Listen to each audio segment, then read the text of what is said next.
इस क्लास की पूरी सिलेबस की वीडियोस को देखने के लिए सब्सक्राइब करें हमारे चैनल को और साथ ही बेल आइकन प्रेस करें। हे बच्चा पार्टी, कैसे हैं आप लोग। आई होप आप सब लोग बहुत अच्छे होंगे। Welcome back to my channel Mass Academy. मैं दीक्षा, योर हिंदी टीचर।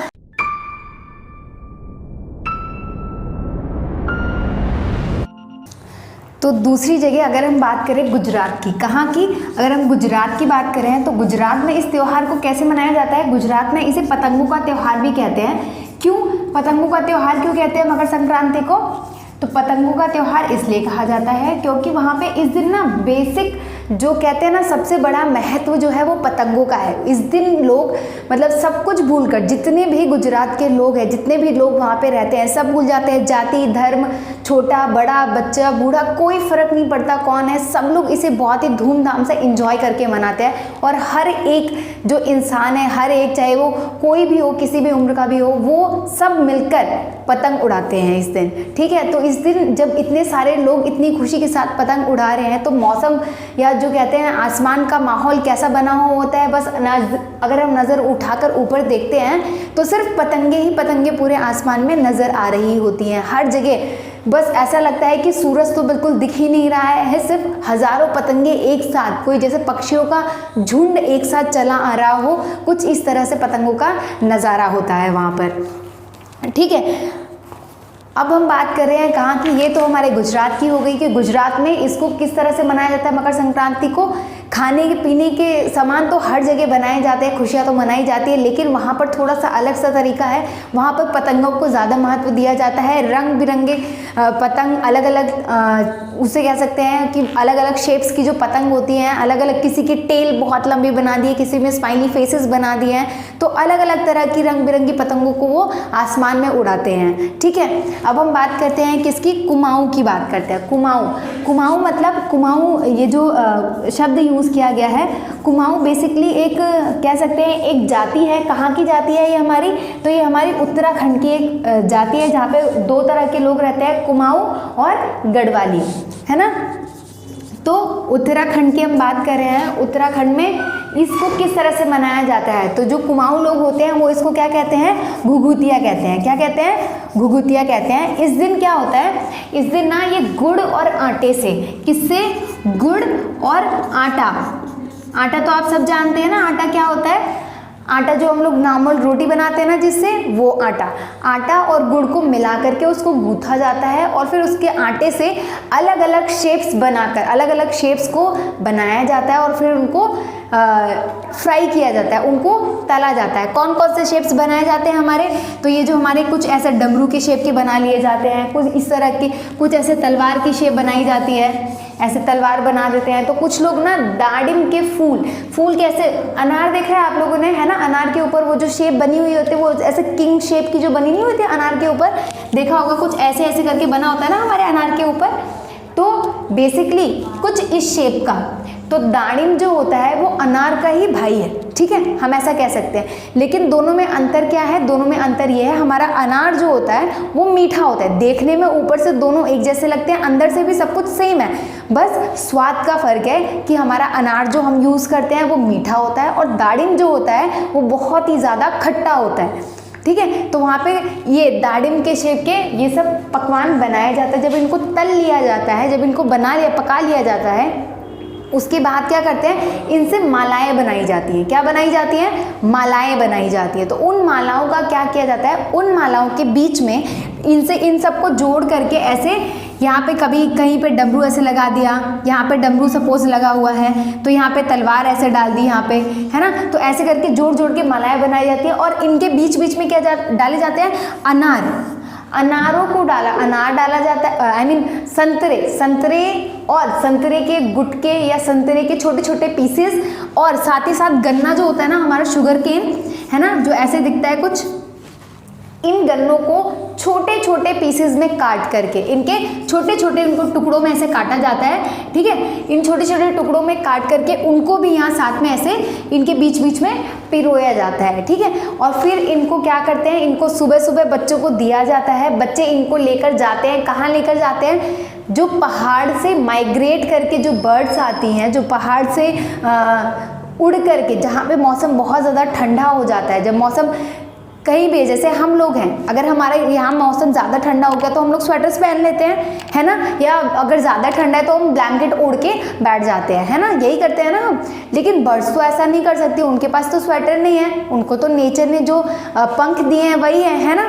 तो वो लोग क्या करते हैं, जब मौसम पहाड़ के ऊपर, मौसम कहाँ पे, पहाड़ के ऊपर, यहाँ पर ना मौसम सबसे पहले और सबसे ज़्यादा ठंडा रहता है। तो जब यहाँ पे जो बर्ड्स रहती हैं वो क्या करती हैं, यहाँ से उड़कर थोड़ा नीचे के इलाके में आ जाती हैं। तो उससे क्या होता है, यहाँ पे ज़्यादा ठंडी होती है, यहाँ क्या होती है, ज़्यादा ठंडा होता है, ठीक है। और यहाँ पे मौसम थोड़ा सा गर्माहट वाला आने लग जाता है, थोड़ा सा मौसम क्या होता है, कैसा होता है, थोड़ा सा गर्म होता है मौसम। तो यहाँ पे ये वाली बर्ड्स माइग्रेट करके, मतलब वहाँ से उड़ करके थोड़े समय के लिए, सिर्फ जब तक वहाँ पर सर्दियाँ थोड़ी कम नहीं हो जाती, सिर्फ उतने समय के लिए ये यहाँ थोड़े नीचे के इलाकों में आ जाते हैं, ठीक है। तो इससे क्या होता है, ये वहाँ पे जाते हैं, इन बर्ड्स को बुलाते हैं और इनको उन मालाओं में से निकाल निकाल कर एक एक पीस इनको खिलाते हैं और अपना लोकगीत गाते हैं। मतलब कौवा और बाकी चिड़ियों को बुलाने के लिए क्या करते हैं, अपने लोकगीत गाते हैं। जैसे कि वहाँ पे कौन सा गीत गाया जाता है,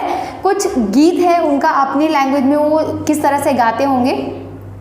कौवा आओ घुघुती आओ, घुघुत आओ, कौवा आओ घुघुत आओ, ले कौवा बढ़ाओ, मकई दे जा सोने का घड़ो, खा ले पूरी मकई दे जा सोने की छुरी। दैट मीन्स इसका जो मतलब है वो क्या कहते हैं, कौवे को बुला रहे हैं, चिड़िया को बुला रहे हैं, अपने जो उनका त्यौहार है, घुघुती का जो त्यौहार है उसको बुला रहे हैं कि आप आओ और हमने जो ये दिया है इसको खाओ और हमें क्या देकर जाओ, हमें सोने का घड़ा देकर जाओ, सोने की छुरी देकर के जाओ। मतलब हमारे घर में बरकत हो, आप आओ, जो हमने उगाया है, जो हमने इतनी मेहनत करके ये जो फसल हमारी उगी है, इसका हिस्सा आप भी, आपके साथ भी हम बांट रहे हैं और हमें इसके बदले में आप आशीर्वाद दो, हमारे लिए प्रे करो कि हमारा भी अच्छा हो। जब हम किसी के लिए अच्छा करते हैं, जब आपने किसी के लिए भी कुछ भी कभी अच्छा किया है तो उसका रिजल्ट हमेशा आपको अच्छा ही मिलेगा। कभी हम सच्चे मन से आप किसी के लिए भी अच्छा कर रहे हो ना, तो कभी भी आपका बुरा नहीं हो सकता, हमेशा आपके साथ में कुछ ना कुछ अच्छा ही होगा, ठीक है। तो जब हम ये काम करते हैं, जब हम किसी के साथ अपना हिस्सा बांटते हैं तो वो भी हमारे लिए अच्छा ही करेगा, अच्छा ही प्रे करेगा, उसका रिजल्ट भी अच्छा ही आएगा। इसलिए तो कहते हैं ना, अच्छे कर्म करो अच्छा ही फल मिलेगा, है ना। तो कुछ इस तरह का वो अपना लोकगीत गाते हैं और इसी के साथ जिस चीज़ की भी, जो भी चीज़ें उन्हें चाहिए, जो भी चीज़ हम कहते हैं ना भगवान के आगे जैसे हम प्रे करते हैं, सेम एज ये वहाँ पे जाते हैं, उनको खिलाते हैं और साथ ही खिलाने के साथ ही प्रे भी करते हैं कि जो भी उनको चाहिए, सपोज मुझे कुछ चाहिए तो मैं भी वहाँ पर अगर मैं हूँ तो हम लोग दान करेंगे और फिर हम प्रार्थना करेंगे। हमने ये चीज़ देखी, हम जब भी कोई चीज़ दान करें, जैसे हमने पहले भी देखा था कि जब हम खिचड़ी दान कर रहे थे तो उस टाइम पे भी हम प्रे करते हैं, प्रार्थना करते हैं हाथ जोड़ कर कि जो भी हमें चाहिए, हमारे घर में सुख शांति बनी रहे, इस तरह की तो जो भी उनकी मनोकामनाएं होती हैं वो उसको मांगते हैं। और देखा जाए तो जो लेखिका कह रही है कि हमने इतने सारी चीज़ों के बारे में पढ़ा, इतनी सारे अलग अलग जगहों पर एक ही प्रकार के, मतलब फसलों के जो पकने का जो त्यौहार है उसको मनाया जा रहा है, हर जगह अलग अलग तरीका है, लेकिन खुशियों का माहौल कैसा है, सबके यहाँ पे खुशियाँ एक जैसी हैं। ये जो त्यौहार है इसको मनाने का कितना एक अलग अंदाज है, नॉर्मली जो हम त्यौहार मनाते हैं उनसे हटके है ना, एकदम अलग। कहीं कोई दूध की खीर बनाता है, दूध चावल गुड़ की खीर बना रहा है, तो कोई 5 तरह के अलग अलग अनाजों से खिचड़ी बना रहा है, सबके अपने अलग अलग तरीके हैं। कोई लोग मतलब नदी में ही चले जाते हैं, नदी में स्नान करने के लिए, गंगा नदी स्नान माना जाता है कि इस दिन बहुत शुभ मानते हैं, कहते हैं गंगा नदी का स्नान ज़रूर करना चाहिए आज के दिन। तो कोई कहते हैं इतनी ज़्यादा ठंड, जो आप सोच रहे हो जनवरी का मौसम है, इतना ज़्यादा ठंडा मौसम है और नदी का पानी कितना ठंडा होगा। हम तो वैसे घर में भी अभी भी गर्म पानी करके नहाते हैं और उस टाइम पे सोचो जनवरी के मौसम में इतना जब ठंडा मौसम होता है, वहाँ पर लोग नदियों में जाते हैं जिसका पानी ऑलरेडी रात भर जो इतना ठंड पड़ी है उस पानी पर, वो इतना ठंडा पानी होगा और वो सुबह सुबह जाते हैं उस ठंड में ठिठुरते बटुरते हुए जाते हैं डुबकी लगाने के लिए। कम से कम एक डुबकी तो आज हमें लगानी ही है। तो ये सब हमारी क्या है, श्रद्धा ही तो है। तो वही वो कहती हैं कि इस दिन देखा जाए तो तिल का बड़ा मतलब इतना भीड़ हो जाता है, जहाँ पे नहाने के लिए जो घाट होता है, नदी के किनारे की जो जगह होती है, वहाँ पे इतनी भीड़ हो जाती है कि तिल रखने की भी जगह नहीं है। तिल क्या है, हमारा छोटा सा, मेरी बिंदी जितनी है अभी, ऐसे यहाँ पे ऐसे एक डॉट लगा देना, तिल इससे भी छोटा होता है, ठीक है। उतनी जगह भी नहीं होती है वहाँ पे पैर रखने की भी, कहने का सेंस है। इतना क्राउड, इतनी भीड़ होती है वहाँ पे। तो कह रहे हैं कि और इनका तिल का एक बहुत बड़ा महत्व है मकर संक्रांति पे। अलग अलग मोस्टली जगहों पे तिल के साथ में अलग अलग चीज़ें की जाती है। कहीं तिल खाया जाता है, कहीं तिल आग में जलाया जाता है, तो कहीं तिल को पानी में डालकर नहाया जाता है। तो अलग अलग तरीके से अलग अलग जगहों पे तिल के साथ में अलग अलग चीज़ें रखते हैं। तो मतलब तिल का बहुत बड़ा महत्व है। अच्छा, तिल भी सर्दियों में ही उगाया जाता है। तिल की जो फसल होती है ना, वो सर्दियों में ही उगाई जाती है, और सर्दियों जैसे ये मौसम आता है तो उसको काटा जाता है, इसीलिए तिल का भी बहुत बड़ा महत्व है। जैसे हम देखते हैं ना, तिल को आपने देखा होगा, जो लोग लोहड़ी मनाते होंगे वो लोग तिल की रेवड़ियाँ जो होती है उसको आग में डालते हैं। तो ऐसे ही हर जगह अलग अलग अपना रिवाज होता है। अगर आपके घर के आसपास, आप लोग ये भी देखो कि आपके घर के आसपास लोग मकर संक्रांति को कैसे मनाते हैं। आपके घर में क्या, कौन सा त्यौहार सर्दियों के मौसम में जो फसलों का ये त्यौहार होता है, आपके घर में कैसे मनाया जाता है। कई बार पता है क्या होता है, हम सेम इलाके से होते हैं, सेम एरिया में होते हैं, लेकिन फिर भी थोड़ी ही दूरी पर जाकर के वो लोग अलग त्यौहार सेलिब्रेट कर रहे होते हैं, अलग तरीके से मना रहे होते हैं। त्यौहार तो फसलों के पकने का ही, गर्माहट आने का ही है, लेकिन अलग अलग तरीके से मनाया जाता है। तो आप लोग भी इस त्यौहार के बारे में किस ढंग से कौन मनाता है, थोड़ा सा सर्च कीजिए और जानने की कोशिश कीजिए कि आखिर इन फसलों के त्यौहार का जो महत्व है वो क्या है और कितना है आपके घर में, ठीक है। इसी के साथ हम ये चैप्टर अभी यहाँ पे कर रहे हैं ख़त्म, और होपफुली आपको ये चैप्टर बहुत अच्छे से समझ में आ गया होगा। थोड़ा सा लंबा चैप्टर था, लेकिन अच्छे से क्लियर हो गया होगा। आपको ये चीज़ होपफुली दोबारा पढ़ने की नीड ना पड़े, बट हर चीज़ को, जो भी चीज़ हम पढ़ रहे हैं उसे रिवाइज ज़रूर करना चाहिए, रिकॉल ज़रूर करना चाहिए। ये हमने यहाँ पे ऐसे डिस्कस किया, आप इसे एक बार खुद से पढ़ो और खुद से जानने की कोशिश करो कि इसमें और चीज़ें क्या हैं। घर वालों से आप डिस्कस कर सकते हो इस बारे में, क्योंकि ये एक ऐसा त्यौहार है, ये एक ऐसा लेसन था जिसमें ऐसे त्यौहार के बारे में बात की जा रही है जो हमारी रियल लाइफ में हम लोग मनाते हैं। आप भी किसी न किसी रूप में इस त्यौहार को मनाते होंगे, तो घर में डिस्कस कीजिए, उनसे बातें कीजिए कि क्या चीज़ आपके घर में कैसे की जाती है, ठीक है। तो आज के लिए हम अपना चैप्टर यहीं पे करते हैं ख़त्म।